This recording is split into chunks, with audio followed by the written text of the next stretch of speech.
Hi everyone, I'm Michelle Tennant Nicholson. I blog at Storyteller to the Media. And today I have with me a really cool expert. He's an award-winning study and life skills expert. His name is Rick Kamal. He founded with his wife a company called EduNova, but it's just as easy to remember howtostudybest.com. And that's exactly what he's going to be talking to us about today. Hi, Rick. Hi, Michelle. How are you? I'm fine. I'm so glad to be able to have this dialogue with you so that we can tell everybody a little bit about the products that are at howtostudybest.com.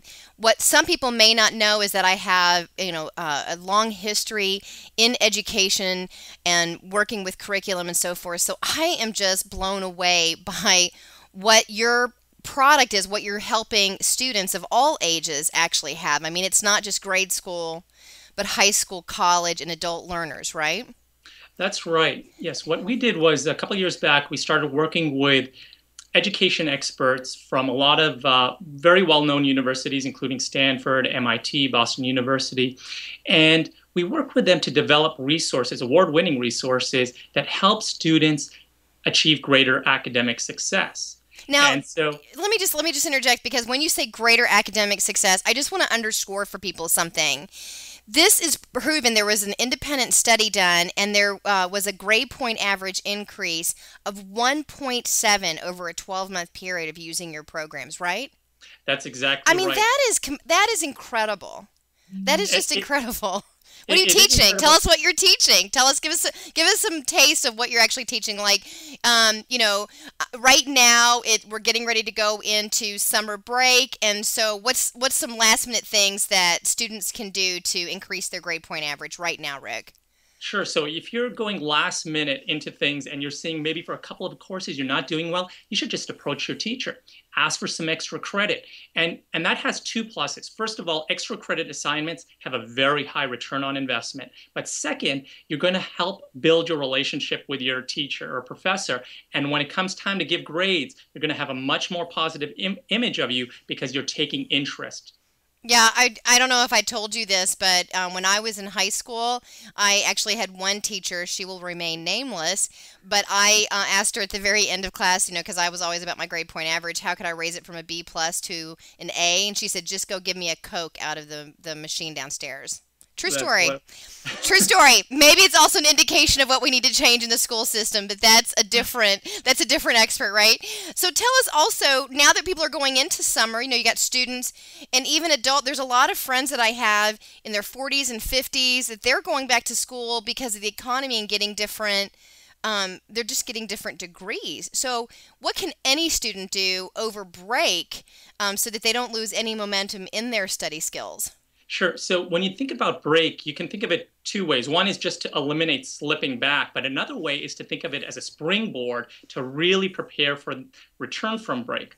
So you probably want to take a few steps. One is look back at your previous year or semester and find where you had gaps and approach your professor or teacher and say, what can I do to fill in those gaps? And similarly, go look ahead and talk to professors that may be part two of those courses and say, I had some challenge here. What would you advise me to do? And again, the advantage is you're going to get some real tips from them, but also you're showing you have interest and they're going to take extra interest in you.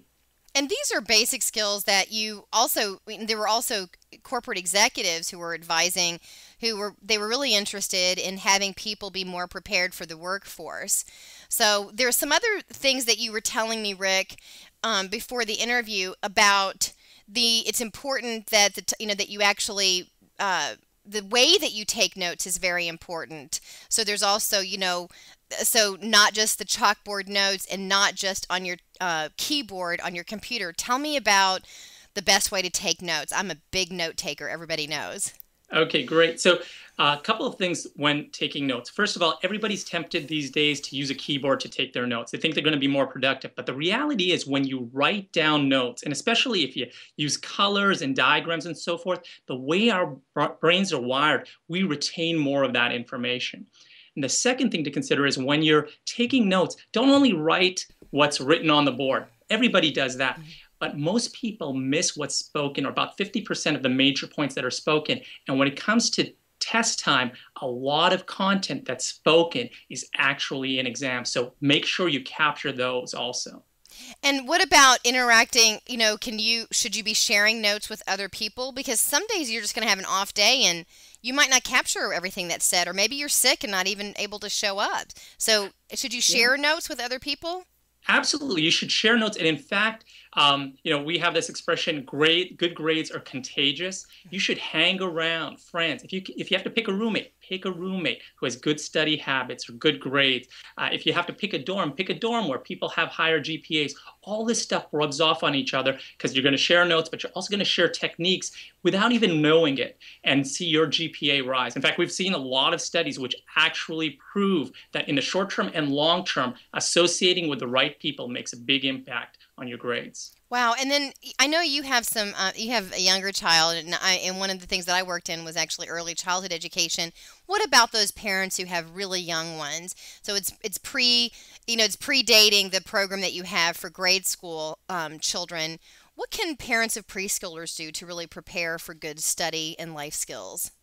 Yeah, that's a great question. It's never too early to start. And, parental involvement is a key aspect of academic success for kids. So one of the key and most powerful things you can do is set an expectation of high standards for kids and also show them how doing well in school relates to doing well in life and achieving their dreams and goals.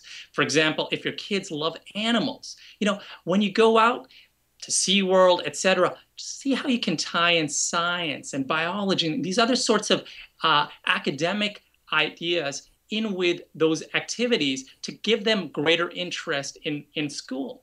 Yeah, and I like that because I know that high expectations can sometimes lead to stress in the family environment. But what I hear you saying is there's an element of, natural interest for the child. The child's already interested in animals, so then tie in the learning to what the child is naturally inclined to study, and then make the bridges to how it'll affect the lifetime, when you choose.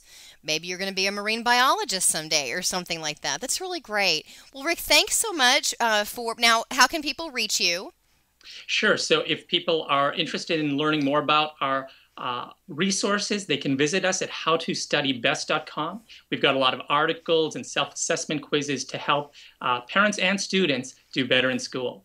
And if you want to reach me, I'm Michelle Tennant, and my phone number is 828-749-3200, and my email address is Michelle, 2L's, at publicityresults.com. And you can also, if you need to interview Rick or you want to speak to him, feel free to contact me and I will connect you with him. Thanks so much. Thank you.